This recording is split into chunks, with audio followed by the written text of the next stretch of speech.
Imaginez la scène. En plein repas de Shabbat, Dvorah commence à ressentir des contractions. Les douleurs sont bien là et le travail a commencé. Son mari, Yaakov, garde son calme. Il appelle un taxi pour les conduire à l'hôpital. Mais puisqu'on est en plein Shabbat, il demande poliment qu'on lui envoie un chauffeur non juif pour respecter la sainteté du jour. Ils montent rapidement dans le véhicule et là, ils entendent le chauffeur parler dans son micro avec la centrale. « Est-ce que tu as déjà pris les antisémites qui ne veulent pas d'un chauffeur juif ?»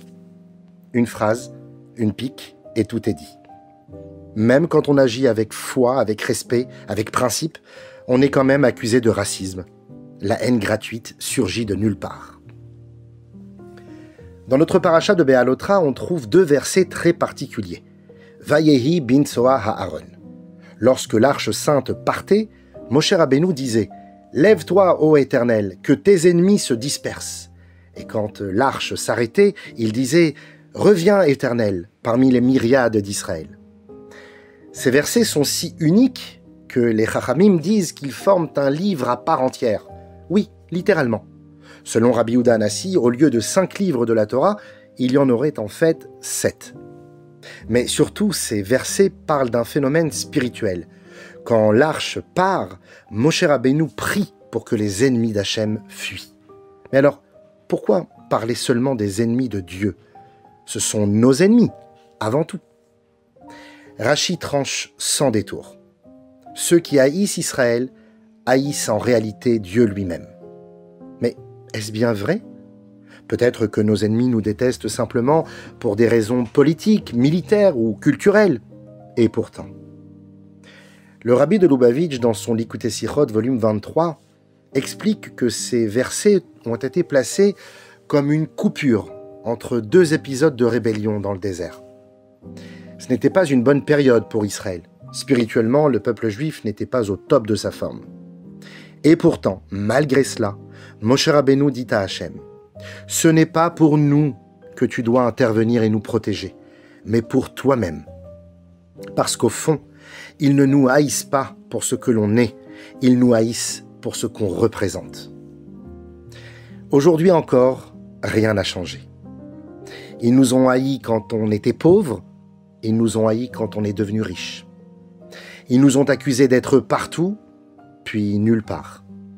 Ils nous ont attaqués quand on s'intégrait, puis quand on est resté à part. Cela fait près de 2000 ans que nous espérions revenir sur notre terre, après avoir été chassés, expulsés, exterminés dans toutes les civilisations. Nous sommes enfin revenus. Et depuis 1948, la terre d'Israël est debout, petit pays entouré d'États arabes souvent hostiles.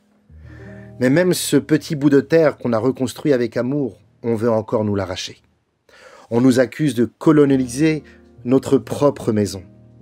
Et quand le Hamas massacre des familles entières le 7 octobre, quand il torture, brûle, viole, et que nous, en retour, nous tentons de nous défendre avec retenue en limitant les pertes civiles, on nous accuse de crimes contre l'humanité.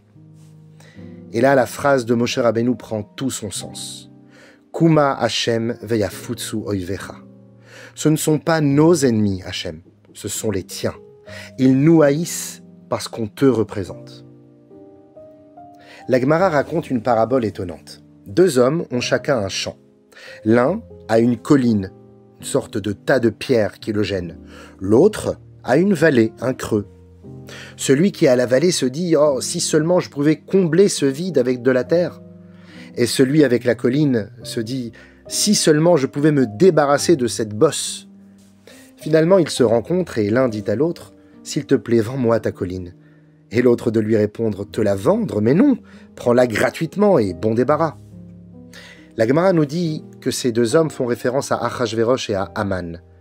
Achashverosh, c'est la colline. Israël l'énerve, il veut s'en débarrasser. Haman, c'est la faille, c'est le trou.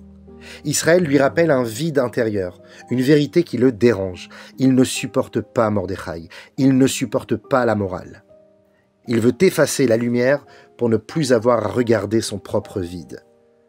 Finalement, les 2 font la paire. Voici 3 réalités que même les plus grands historiens ne parviennent pas à expliquer. Premièrement, notre survie surnaturelle. La première fois qu'Israël est mentionné dans un texte historique extra-biblique, c'est pour annoncer notre disparition. Sur la stèle du pharaon Mérenptah, vers moins 1200, on peut lire « Israël est détruit, il n'a plus de descendance. » Mais nous sommes encore là. Et lui, disparu. Le philosophe Blaise Pascal disait au roi Louis XVI « La plus grande preuve de l'existence de Dieu, c'est les Juifs. » Deuxièmement, notre morale qui est au-delà de la logique. La Torah a apporté une éthique qui transcende le monde. Les 10 commandements, l'interdit du meurtre, la sainteté du mariage, la valeur de la vie. Et cette morale nous accompagne même dans l'horreur. Lors de la Shoah, les nazis entrent dans la ville de Klausenburg. Ils attrapent le rabbi Yekutiel Yehuda Halberstam et l'humilient en public. L'un des officiers lui crie au visage « Tu crois encore que vous êtes le peuple élu ?» Le rabbi répond calmement « Oui ». L'officier le tabasse violemment, le jette à terre ensanglanté. « Tu crois encore être le peuple élu ?» Et le rabbi, les yeux pleins de dignité, répond « Oui, tant que nous ne torturons pas des innocents, nous sommes le peuple élu. » Troisièmement, notre influence disproportionnée. Dans tous les domaines, les sciences, la médecine, la philosophie, les arts, l'économie, les Juifs ont eu une influence gigantesque, disproportionnée par rapport à notre taille. Parce qu'en nous réside quelque chose qui dépasse les statistiques, une mission, une âme, un Dieu. Le professeur Yirmiyahu Branover, physicien mondialement reconnu, raconte « J'avais d'excellentes notes. Je pensais intégrer la faculté de physique de Leningrad, mais j'ai reçu une réponse négative. Refusée, sans justification. » Et là, il réalise « J'ai compris que je n'étais pas comme les autres, que j'étais juif, que ça faisait une différence. Et ce jour-là, ce sentiment de rejet a été pour moi le début de ma vraie vie. » Alors oui, ils nous haïssent parce que nous portons une lumière, parce que notre simple existence rappelle au monde qu'il y a un créateur. Et comme Moshe Rabbeinu dit « Kuma Hashem veyafutsu oivecha », il dit en fait à Kadosh Baruch Hu, cette guerre n'est pas seulement contre nous, elle est contre toi.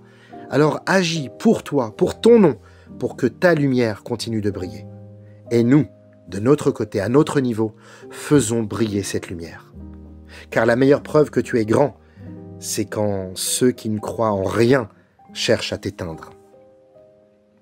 Alors oui, nous avons été haïs, nous avons été persécutés, nous sommes encore incompris, calomniés, isolés, mais malgré tout cela, nous sommes toujours là. Et ce n'est pas un hasard, ce n'est pas une coïncidence historique, c'est parce que nous portons une mission, c'est parce que, à travers nous, le monde découvre que la lumière est plus forte que l'obscurité, que la conscience est plus forte que l'indifférence, que la vie est plus forte que la mort. Chaque prière, chaque acte de Torah, chaque mitzvah, chaque geste de bonté est une victoire sur les ténèbres. Et un jour, peut-être bientôt, peut-être plus vite qu'on ne le croit, amen, le monde entier dira « Ce peuple qu'on méprisait était porteur de vérité ». Comme le dit le prophète « Vehaya Hashem lemelech, al kol haaretz, bayom ha'u yiyeh Hashem echad u'shmo echad » Et Dieu sera roi sur toute la terre. En ce jour-là, Hachem sera un, et son nom sera un. Mais en attendant ce jour, nous avons le privilège de porter cette flamme. Pas pour nous, pas pour notre fierté, mais pour lui, pour que son nom soit sanctifié, pour que sa lumière éclaire ce monde. Et ça, c'est la plus grande mission qu'un être humain puisse recevoir.